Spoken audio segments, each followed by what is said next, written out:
दोस्तों, केंद्र की मोदी सरकार द्वारा हाल ही में एक नया बिल पेश किया गया है, जिसके तहत किसी भी नेता, मंत्री पर और यहाँ तक कि मुख्यमंत्री और प्रधानमंत्री पर भी गंभीर आरोप लगते हैं और उसे 30 दिन जेल में अगर बिताना पड़ता है। बेशक आरोप उस पर साबित हो या ना हो, और उस जो आरोप लगे हुए हैं उसके तहत अगर उन पर 5 साल का जो कारावास का प्रावधान है वो होगा, तो उसको मतलब कुर्सी छोड़नी पड़ेगी।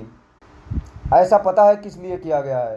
ताकि आज जो देश के अंदर हालात हैं, अगर गलती से भी कोई विपक्ष का सीएम या पीएम है उसको बन जाए तो उसको हटाया जा सके।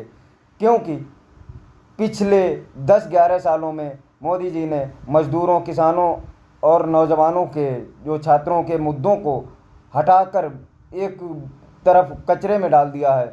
और जो है पूरे प्रशासनिक सिस्टम के अंदर जो कॉन्स्टिट्यूशन के मतलब अंतर आते हैं जो अधिकारी, उनको अपने ही लोगों को बैठाया गया है। चाहे वो जज हों, चाहे वो सेना के उच्च अधिकारी हों, चाहे वो पुलिसिया विभाग के अधिकारी हों, चाहे वो मीडिया का तो एकदम नंगा खेल चल ही रहा है।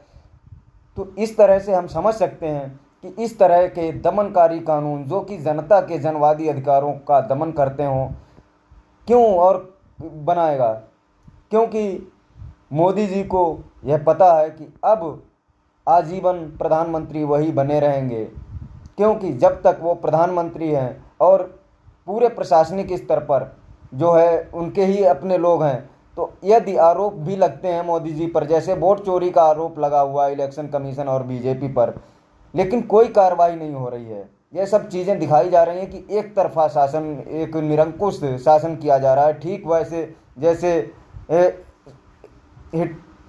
जर्मनी में हिटलर और इटली में मुसोलिनी के द्वारा किया गया था, एक निरंकुश शासन।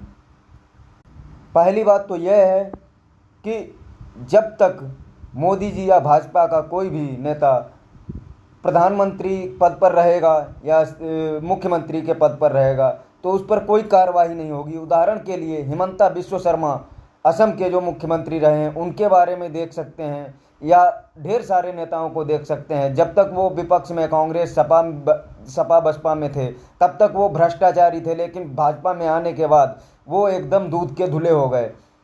क्यों?